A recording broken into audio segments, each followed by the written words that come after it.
e a gente vai falar sobre um assunto que interessa a todo mundo aqui da região. Na verdade, a gente tem vivido nesse momento uma greve nos Correios, né, e algumas pessoas estão preocupadas de como devem proceder, já que algumas contas não vão chegar aí dentro do período esperado para serem quitadas, né, e o PROCON tem orientado, né, e para falar um pouquinho sobre esse assunto, eu já recebo aqui em nosso estúdio a secretária executiva do PROCON, a Rosângela Tavares. Rosângela, muito obrigado mais uma vez pela sua participação aqui com a gente. Em alguns lugares essa greve já está acabando, mas aqui ainda permanece de greve. Agora, que tipo de orientação a gente pode dar para o consumidor nesse período de greve dos Correios? Como ele deve proceder para pagar suas contas que deveriam ser entregues pelo Correio? O que tem acontecido, nossos consumidores têm buscado o PROCON alegando que não recebeu contas a pagar.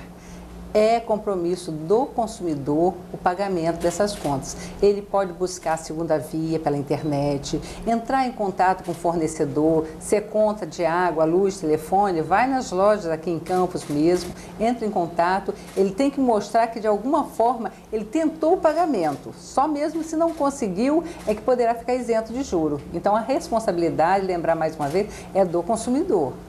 Agora, infelizmente, mais uma vez, o consumidor que tem que pagar o preço disso, porque com Correios não cabe nenhum tipo de medida punitiva, né? O Correio não cabe nenhum tipo de medida punitiva. A relação não é do consumidor com o Correios, é com o fornecedor, não é isso? O Código de Defesa do Consumidor até pune prestação de serviço, mesmo serviço federal, estadual, municipal. Mas nesse caso aí, a relação de consumo não foi entre quem recebe a correspondência e o Correio. Normalmente recebe a correspondência de um fornecedor. A relação de consumo é com o fornecedor. Então, se a gente tiver que entrar com alguma ação, será em face do fornecedor e nunca em face do Correio. O fornecedor é que pode chamar o Correio no litígio, mas a nossa discussão é com o fornecedor. Nós temos exemplos claros aqui de pessoas que compraram pela internet, compra pela internet e não teve a entrega do produto. Foi, inclusive, lembranças de aniversário. O aniversário ocorreu no sábado passado, as lembranças não chegaram e na segunda-feira a pessoa foi ao PROCON porque queria desfazer o negócio, não recebeu o produto. Então, nós entramos em face da empresa. A empresa que vai ser responsável terá que restituir esse dinheiro já que o material viria pelo Correio e não foi entregue dentro do prazo previsto. Chegou a vir pelo Correio, só que ficou em algum lugar do Correio. A empresa até emitiu o produto, ele provou que emitiu o produto, mas para o PROCON, a lesão do consumidor, quem vai pagar vai ser a empresa. Agora, só para a gente sempre alertar que, como você mesmo disse, né, no caso de conta de água, luz, telefone, também essas contas, algumas podem ser retiradas a segunda via pela internet, não é isso? E outras as pessoas podem ir direto nas agências responsáveis, né? Isso também acontece em alguns casos com TV a cabo, também TV a cabo tem aquele fornecimento de boleto.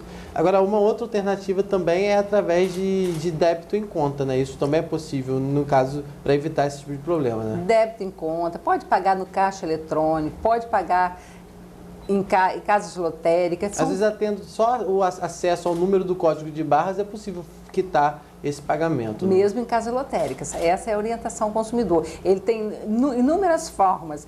Ele tem que buscar, primeiro, se buscar o PROCON ou a empresa, antes do pagamento. Não justifica ele buscar após o pagamento dizer que não conseguiu pagar, porque antes do pagamento fica provada a boa-fé do consumidor. Ele tentou pagar e não conseguiu. Então é importante isso também, que o consumidor tenha essa responsabilidade de fazer com que o pagamento seja feito antes do débito, ou seja, antes do vencimento do débito, não é isso? Certo. Normalmente o consumidor ele sabe aquela data que está para vencer a conta de água, de luz, de telefone ou algum outro produto. Ele tem mais ou menos a noção da data. Então ele pode buscar realmente pela internet, uma segunda via, pela empresa que ele comprou. Alguma forma ele tem que ter um contato. Só não tendo, ele deverá buscar o PROCON para ficar comprovado de que ele tentou pagar e não conseguiu. Rosângela, agora a greve ainda dos Correios não chegou ao fim, de torce inclusive que ela possa ser resolvida em alguns estados.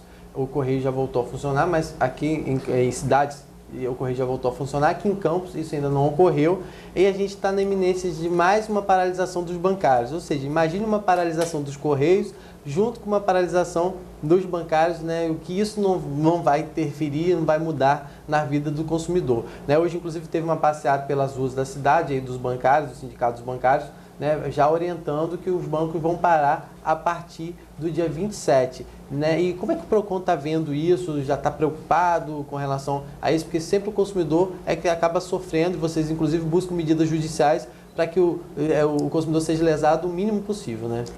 Nós recebemos até mesmo uma correspondência oficial do sindicato afirmando que dependendo, eles estarão parando no dia 27, justamente querendo entrar em contato com o PROCON de maneira que venha a não prejudicar muito o consumidor, porque a greve dos bancários é um trabalho que eles estão fazendo, reivindicando para eles, mas que não prejudique tanta população, porque eles também não querem ficar com a população contra eles, né? Assim, desgastado com a população, eles estão reivindicando um salário.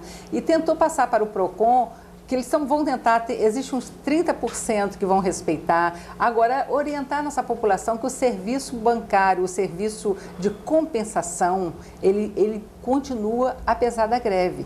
Então, se a pessoa deu um cheque, esse cheque vai entrar na conta da pessoa. A pessoa pensa que está em greve e não vai entrar o cheque. Vai sim, vai entrar na conta. Então, é necessário que haja depósito nessa conta, que faça no caixa eletrônico. Tem que ser feita esse pagamento, esse depósito, porque todo serviço de compensação continua.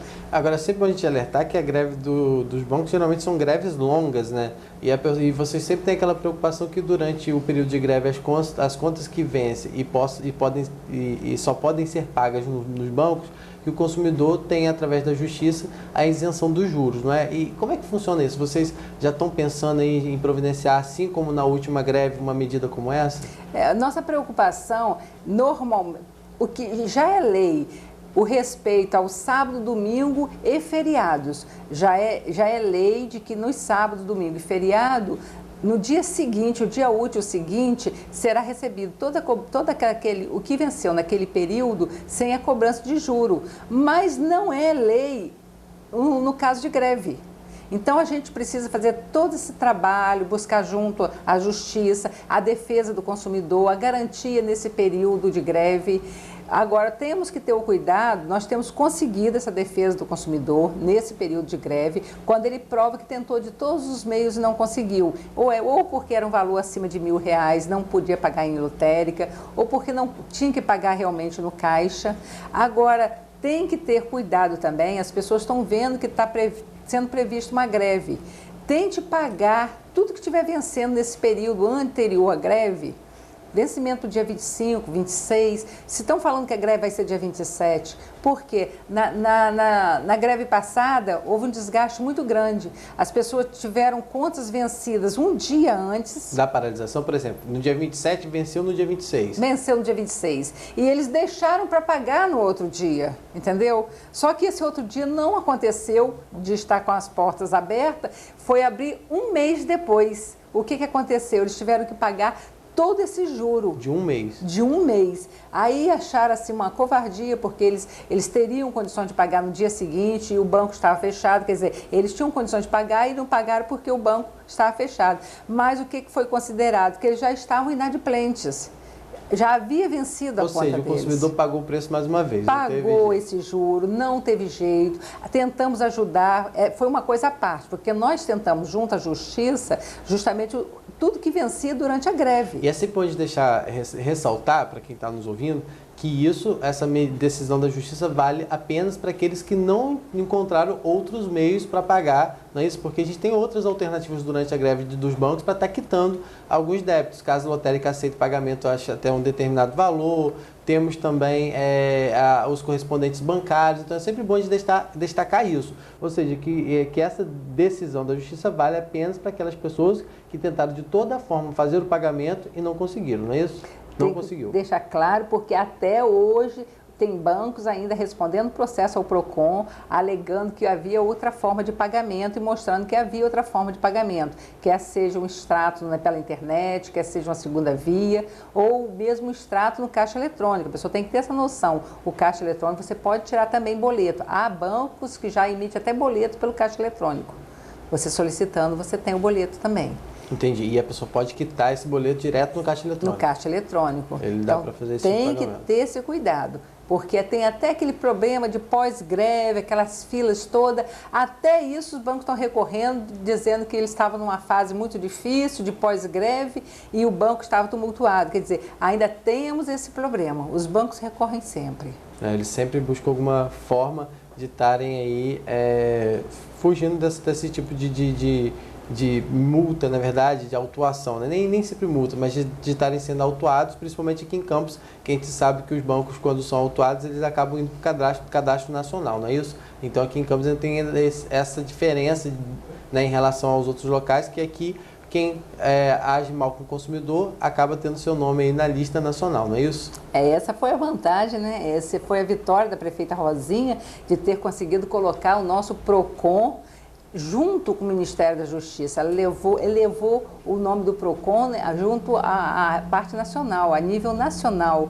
E isso tornou uma credibilidade muito grande. Nós hoje já discutimos a nível nacional. As nossas decisões são a nível nacional e estamos respaldados com o Ministério da Justiça. Então, criou uma certa credibilidade já no primeiro contato que temos do consumidor que vai ao PROCON. Dentro do primeiro contato, nós temos uma resolução muito grande, porque eles tentam resolver realmente.